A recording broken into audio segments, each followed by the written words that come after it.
U.S. Health Secretary Robert F. Kennedy Jr. testified before two congressional committees this week before one of them was disrupted by protesters. Have a watch.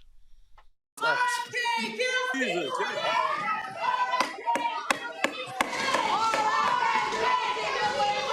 are asked to remove the individuals from the hearing room. Members of the audience are reminded disruptions will not be tolerated.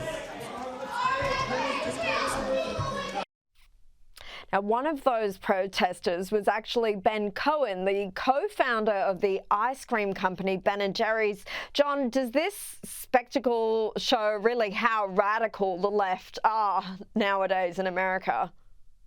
Well, how radical and how pointless, Caroline. I mean, Ben Cohen, the co-founder, as you say, of Ben & Jerry's ice cream, they sold that to Unilever. I don't think he has anything to do now except protest. You know, they show up, they wave signs, they scream, they yell, the Capitol Police hustle them out of there. What's the point? Ben Cohen was there to protest children supposedly being killed in Gaza, which had absolutely nothing to do with the HHS budget, which is what Secretary Kennedy was there to testify about. So it was completely irrelevant.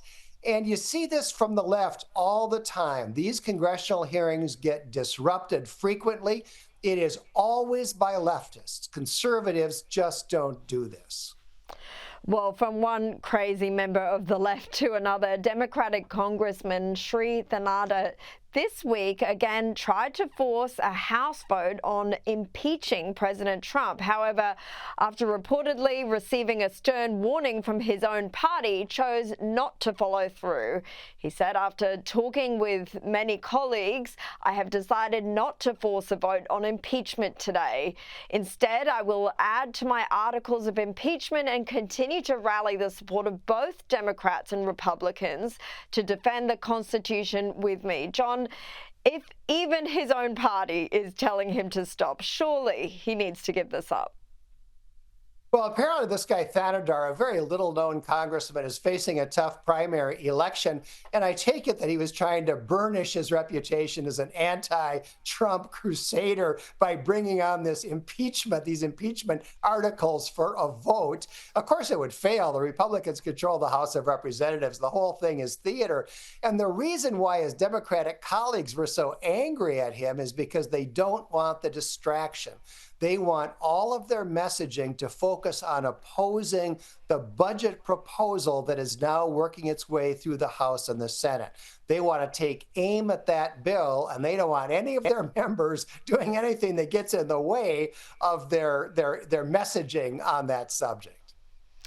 Well, earlier today, the Supreme Court heard arguments about whether to let President Trump proceed with a plan to redefine birthright citizenship in the U.S. after he signed an executive order that aims to eliminate it for children born in the U.S. to parents who are not in the country legally. John, it seems the Supreme Court is pretty divided on this issue. How do you see this playing out?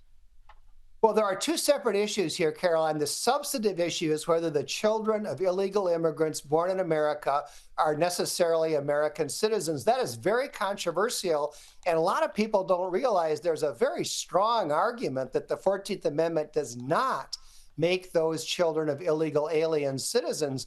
I don't think the Supreme Court is going to reach the merits of that case in this proceeding.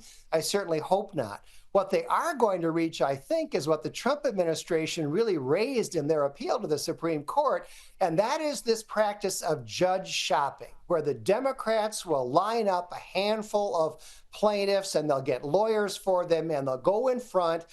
They'll go into a jurisdiction like the D.C. District Court, the Washington, D.C. District Court, where the judges are all Democrats, and they know they're going to get a friendly hearing, and they will get a preliminary order from a Democratic Party judge barring the Trump administration with proceeding with a program or whatever it is they're trying to do.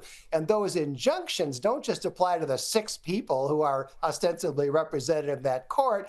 They are nationwide and apply to everybody. And that is very controversial, particularly because of this coordinated program that the Democratic Party is carrying out to try to throw one monkey wrench after another into the Trump administration using these trumped up cases and these friendly Democratic Party judges. I think it's going to be very interesting to see whether the Supreme Court in this case cracks down on that practice of judge shopping. Okay, John Heinrich, I appreciate your time as always. Thank you very much.